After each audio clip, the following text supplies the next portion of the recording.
Hello, welcome back to my another video. Ngasisu mayamgidamte yamna interesting of video ama puraga laksare. Video ase yengma matamda skip to beginu. Nungai ba video sing mayam yarokini skip to kradi khanghoroi. Aduna video ase hongnabagi tanja lojage. Video ase hongnabagi tanja lojage. Hanagi hongnab metungna miss marka pakhalaga video ase makha samdajarake. Aduga video ase yamna sangaloige video sangbase min yamengde. Han minsakak pakachage ma'am yengsiko. Migi X ka thungnagani khanbada tumba yadre ai. Oh my god! Wow! Tumurono dudi. Tum de bilero dana thungnandade. Samane nangshu X orangani kanagumba magi. Samane. Anishuba ponsaka yengsiko ma'am. Nangna koina se hairakpado aina yakhidabado prank ne aidi YouTube hanget taubai prank tambi sanabane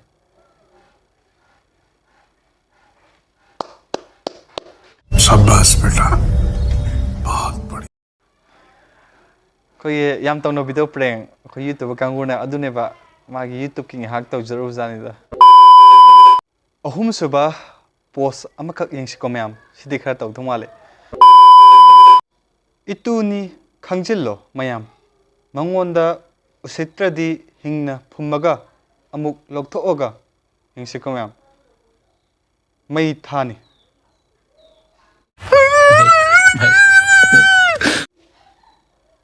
mamai dudani khumduna hayeng soida ngangdana amuk thengnaruraga aibu hingna phummaga am lokthoga mai thagidana amuk खत्म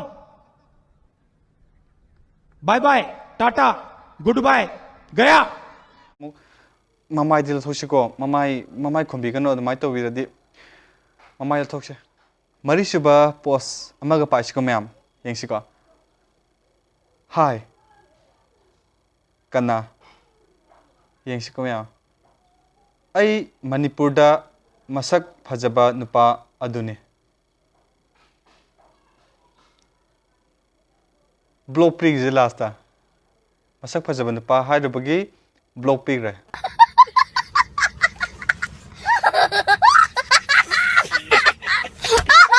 chumme hata khwaidagi masak phajaba nupa am tholok biduma oidune aroiba post amakak paraga video ase hongnabagi tanja laujage nungaina leige hairadi kaidonungda nangna nungsiba mido tanarunu nongonda nungsiriba mido fajana nungsin biyo. Oh my god! Wow! Yam chumme simadi ai yam thini ajaninge haibadi aina khoida jaraga nungsijaraga tanariba mahakto nungsijariba mahakto mana ai nungsibidregadi kadi kanduino aduna ai bi yam nungsijeba ai gidamakta care lobiba mido aduna hena nungsibana phayena khale habran pa sige laki nahakidi na puro acha nahakino pimo ko thoro da pisabi mali ko sa mai mong nahakina sarpa nupa hai bagi sing da sabani ai na tapapa no bi na tapapa me he sumo kwara ya bra mana achobung khlei ha hafta जरा गाड़ी ना वो sing da ka de sumba aduma kwa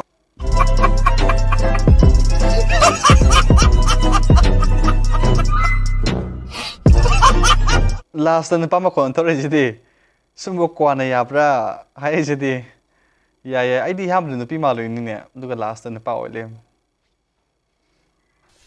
तमो कौर बेटा bera ni ko hojika ngang se yare akhoi di sing loi re ngang gai je ai yum palaga ai jidi yare hojika ngang se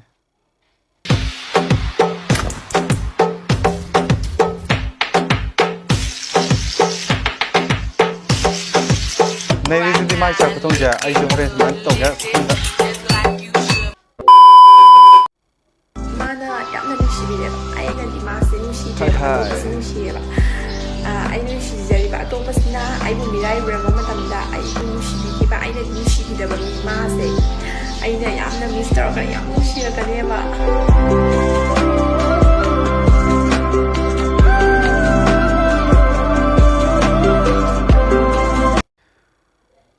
Sumberman man haise miss tauba yaubibra karigumba aina yam nuksijaba kanagumba amana aibu miraiba kumitumda aibu yam nuksijagiba mido ningsingakpa yaubra मारो हमको जिंदा मत छोड़ो सालो हमको मंदिर yauragadi aigi comment section da haibiramo comment pathokpada sunjo sedana yaujarakke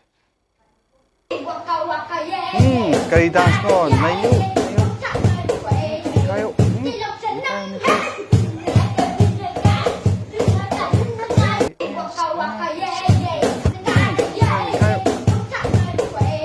Cendit naik kita nih kayak nonton mana?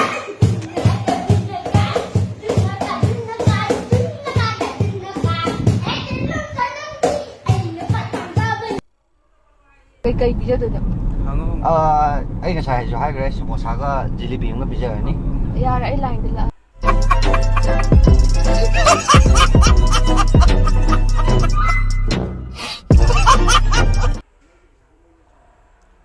Yare line de la guys idi mayam sumaina koi bisapada karigumba adongi khangnari banu pidida si pizani hairubada yam sarak pa yaubra yauba su yarangani yaudab su yarangani adubu mayam yaringe di khara singna loina biyo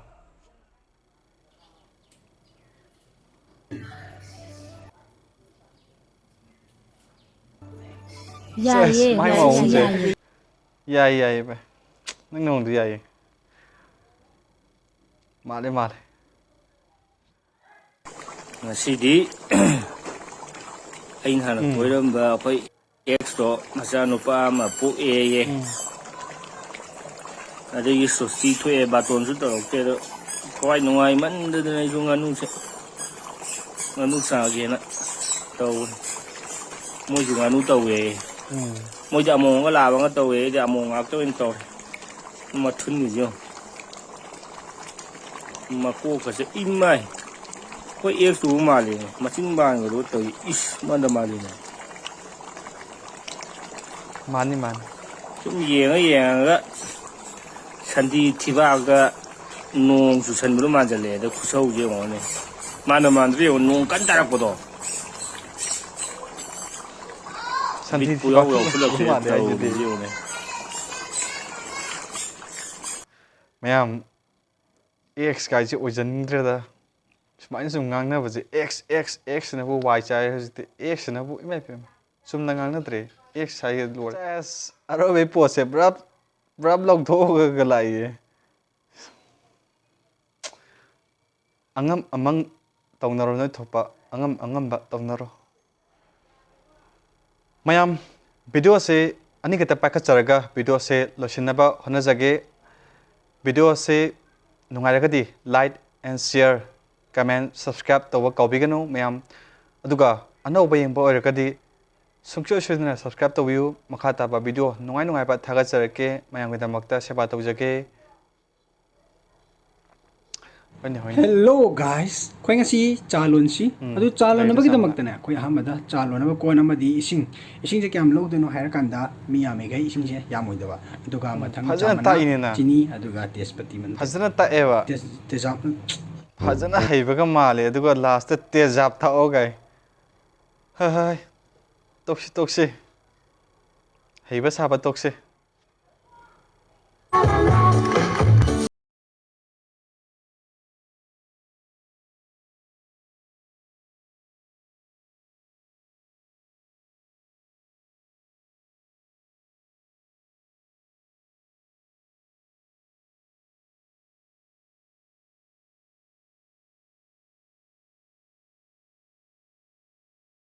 Video se matang saida losinjarage video se nungairagadi like share subscribe tawba kaubiganu matung taba video sing thagalakpada notification phangnabidamta adudi mayamdagi kaina nabagi athang nejari